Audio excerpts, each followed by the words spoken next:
Ya Allah,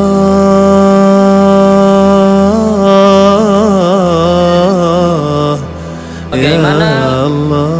bersin Rasulullah?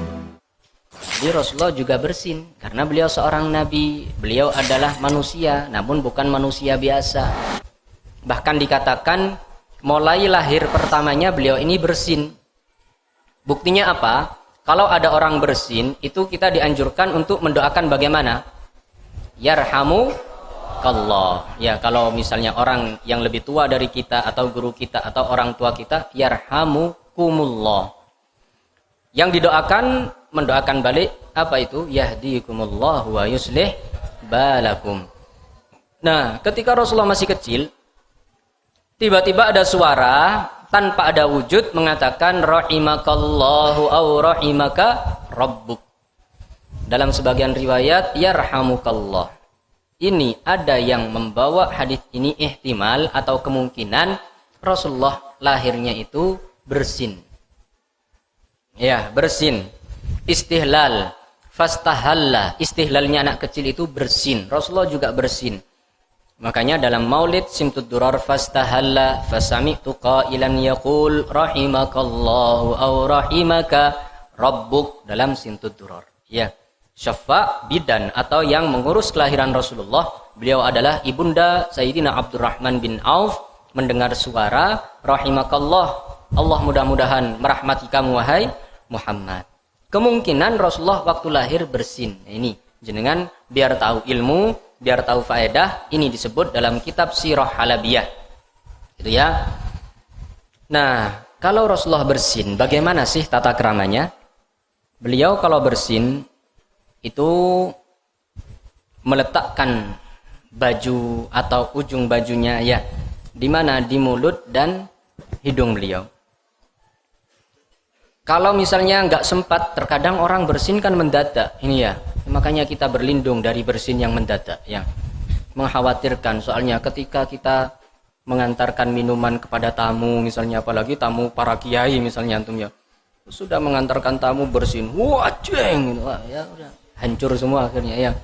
Ini bersin mendadak ya, kita berlindung ya Allah. Ketika khutbah Jumat bersin di mimbar misalnya ya. Ini kalau misalnya mendadak nggak sempat mengambil ujung baju, beliau memakai tangan beliau. Kenapa?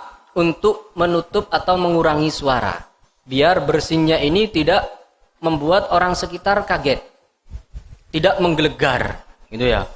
Bayangkan kalau ada orang bersin seenaknya sendiri, tidak menutup mulutnya dengan tangan atau dengan baju, apalagi bersinnya di masjid, bersinnya di majelis, langsung kayak bom itu duar menggelegar ya. Ya, khawatir nanti orang kaget ya. Kalau bangunannya nggak kuat nanti bisa roboh, bisa gitu ya. Ya.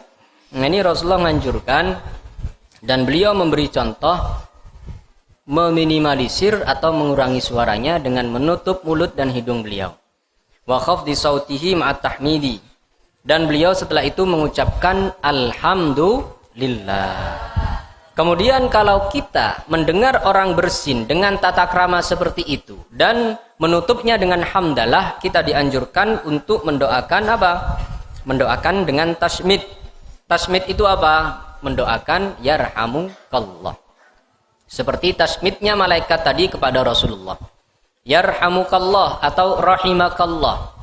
Maka yang ditasmid tadi dianjurkan mendoakan qulu jawaban lilladzi sammatakum yahdikumullahu wa yuslih balakum. Nah, Rasulullah nggak suka orang yang bersin tidak punya etika.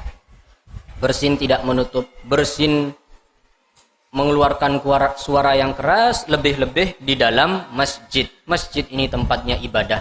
Masjid ini tempat keheningan, tempat kekhusyuan. Kok ada orang bersin seenaknya sendiri. Tapi kalau ada orang yang memang uzur ya, nggak sengaja bersin ya, ya sudah nggak masalah. Tapi kalau dia bisa menutup tapi nggak mau menggunakan etika, ini yang tidak disukai oleh Rasulullah Shallallahu Alaihi Wasallam.